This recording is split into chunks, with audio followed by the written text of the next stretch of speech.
Hi, Angela Wolf here, fashion designer and online instructor. And in this season of It's So Easy, I'm going to be talking all about athleisure wear, leggings, jogging pants, cute tops, something comfortable to wear at home or out. So in this episode, we're going to start with the basics. A simple t-shirt that I do a little bit of pattern hacking to add mesh or lace. And on the back, there's a lot of fun going on there. So I want to show you how I designed the pattern, and I'll give you some tips for sewing knits. So for the front pattern piece, that was pretty simple. I just added 2 little slots. I'll just use a Sharpie here. And I'm just going to give myself a guide there. And let's just make this one at an angle. You can do any design you want there. And if you compare this to that, that's about the same. So the next thing I do is give myself some markings to add. That reminds me to add a seam allowance once I cut this apart. I'm just going to cut into that. And I can also use those markings as notches. So I will cut this piece out of mesh or lace or something fun like that, and these 2 out of fabric. So let's talk about the back piece. The back piece, if I flip this around just to give you another visual, I have a panel here and a panel here of lace. So up here's the shoulder, which would go from about here. I covered the neckline and then on into the arm's eye. So this looks a little bit like this, and I'm just gonna draw these for you so you can do it at home with whatever pattern you have. Okay, so that's one panel. That will be out of regular fabric. And then I'm gonna make a line all the way down for lace. So it could be on a curve, it could be straight, whatever you really want. And I'm sure you've seen me do this pattern hacking before. It's the same thing, except this time we're adding mesh and lace. Once I get to the bottom, I'm just going to keep that a little straighter. And then I need to give myself a grain line for that piece. Although I really don't, because it's going to be cut on the fold. So again, give myself some markings to know that when I cut this out, I'm going to need to add seam allowances. And now I have one pattern piece, another, and another, and this one is going to be out of lace, cut on the fold. Very easy to do. Now, lace or mesh, it's your choice. I just want to talk just a smidge about that. Mesh will come, and it's usually, well, not always, but it usually has just a little bit of stretch, which is great, a great complement to sew with the knit. So both of these are mesh. This one has a little bit looser weave. Just want to show you the hand of that. So you're going to sew this. You can use a serger, or you'll want to use elastic thread in a regular sewing machine, whatever your choice is. And you can even embroider on it. Pretty fun. So I've already cut out the back, and I just want to give you some tips for sewing this. So here's my side back piece. On this pattern piece, I didn't include the shoulder. I just added some mesh. So I have mesh going to 2 side seams, almost like a princess seam. So I'll just lay this flat so you can see it, and then we'll walk it over to the machine. There's the pattern pieces. We're going to go with right sides together. We're going to stitch this princess seams. And I'm using a 4-thread overlock because it's a little sturdier. You know, it's a top, so you technically could use a 3-thread, but I'm using 4-thread. It's just sturdier, especially when it comes to garments. Oh, let's see. Slippery little guys. All right, here we go.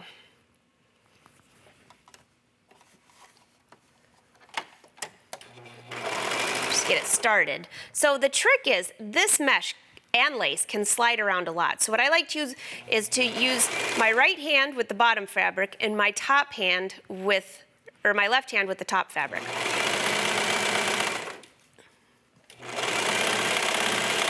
You want to make sure that you're not stretching the fabric. You want to just let the machine take the fabric in.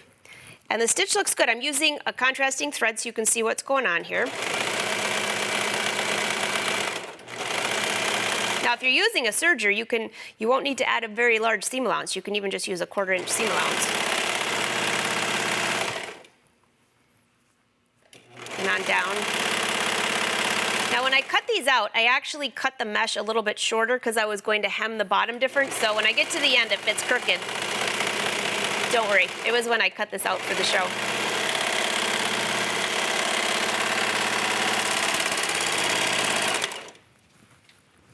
All right, so that's one side. Looks great, and let's just go ahead and do the other side while we're here, because this side we're going to be stitching with the mesh on the bottom.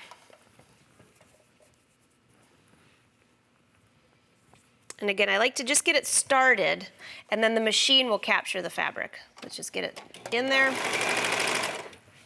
There we go. And again, use your right hand with the bottom fabric and your left hand with the top fabric.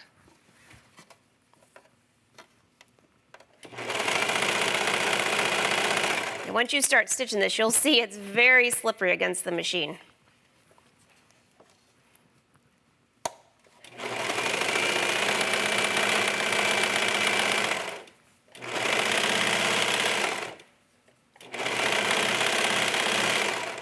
And you can see how I use my finger to keep these fabrics apart and making sure that they butt up at the end. And again, my mesh is going to be a little shorter, so.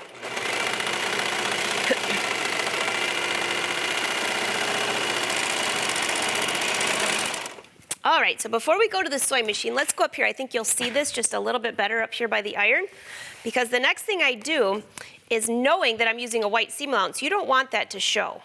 So from the wrong side of the fabric, just press your seam allowance towards the fabric that's solid. So if you use lace in the sides, then you'd want to press it the other way. But this will be an easy way to do this. And I'll just press one side. You don't need to watch both. All right, so now from the right side, you cannot see the seam allowance, which looks great. So let's go back to the sewing machine. And now, there are a few different ways. Now on the top that I have up there, I actually use a cover stitch machine to finish the edges. You can also use a decorative stitch. So I have stretch thread in here, and I'm gonna pick a decorative stitch that looks similar to serging. You could actually use any decorative stitch. Because it's a seam that's going up and down, it doesn't need to stretch as much as if it was going sideways. I'm just going to put this down, and all I want to do is to keep this seam in place. So I'm going to show you two stitches on here. Let's make the stitch length a little bit longer, and you'll see the difference here.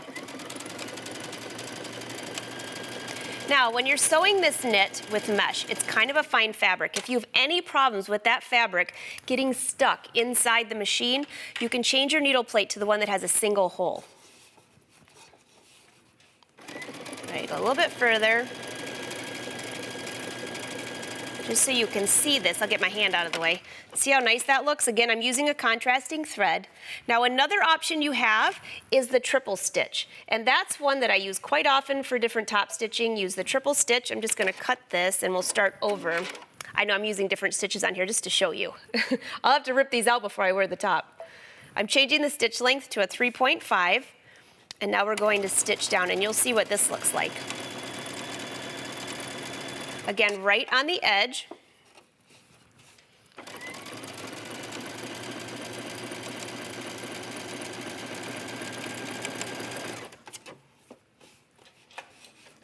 Let's fold that just a little bit more. All right, can you see that okay? That's the triple stitch. What that does is it's keeping the seam allowance into the regular fabric. So when you wash it a few times, you won't have that twisting all over. All right, now I'm going to switch to one more stitch just to give you another idea, and I'm picking one more decorative stitch.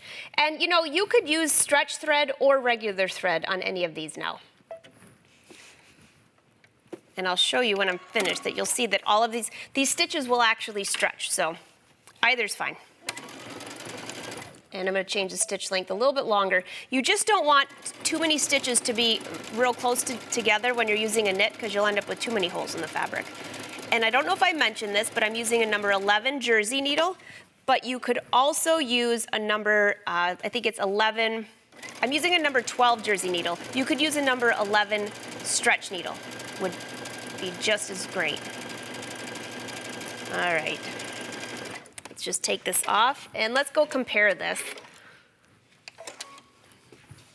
That looks great, a nice little stretch. So let's bring this back up here. And I just want to show you this. I think you can see it better from the table. So there's a decorative stitch. Doesn't that look great? A contrasting thread, I actually kind of like that look. It stretches.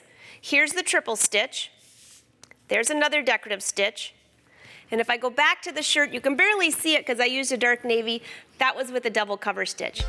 All different options to get your seam allowance to go to one way or the other. So that's how simple it is to take a simple t-shirt, add a little touch of lace or mesh.